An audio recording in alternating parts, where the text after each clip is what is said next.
Walk into any coffee shop and you're bound to find people hunched over keyboards, working away at their laptops and tablets. Turns out they're not just there for the cup of joe and the free Wi-Fi. Scientists have found that they may need background noise to work better. Anahad O'Connor writes about it in the Times as Well blog, and he joins us here today. Hi, Anahad. Hey. So, just so people know what we're talking about, let's play a brief clip of this ambient noise that we're talking about. Sounds good.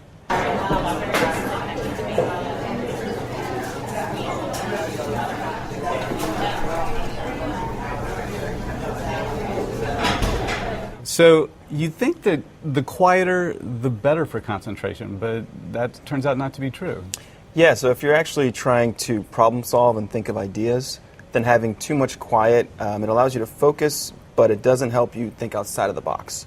So a little bit of noise helps distract you a little bit. It's sort of like if you're trying to think of ideas and you leave a problem and come back to it, you're better able to solve it. So there are specific kinds of tasks that this applies to.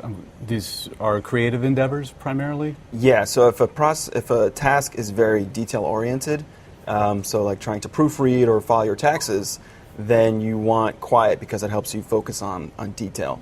But if it's a creative task where you need to think of ideas and think outside the box, then a little noise can help generate those ideas and get the juices flowing. So you tell us in your story about a company that's already taken advantage of this. Yeah, so there's a company called Coffitivity, which is basically these guys in Virginia who noticed that when they were trying to work on some startups, they were getting a lot of work done in coffee shops, but when they went to a quiet office space, their creativity and their productivity just took a nosedive. So they started to record the ambient sound in their favorite coffee shops, and they put it online, and it's gotten pretty popular. How popular? So the second day that it was up, it got tens of thousands of page views.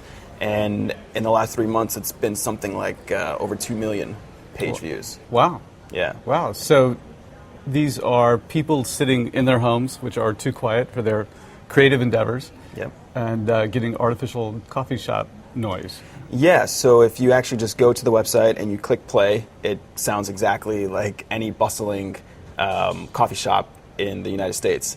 And as a sort of self-experiment, I actually had it in my ears as I was writing the story, and it seemed to work surprisingly well. That's a little bit shocking. I can't tell if that's a measure of how lonely we've all become, in the digital age, or whether it actually makes sense. But it's interesting. Thanks so much for being here. Thanks for having me.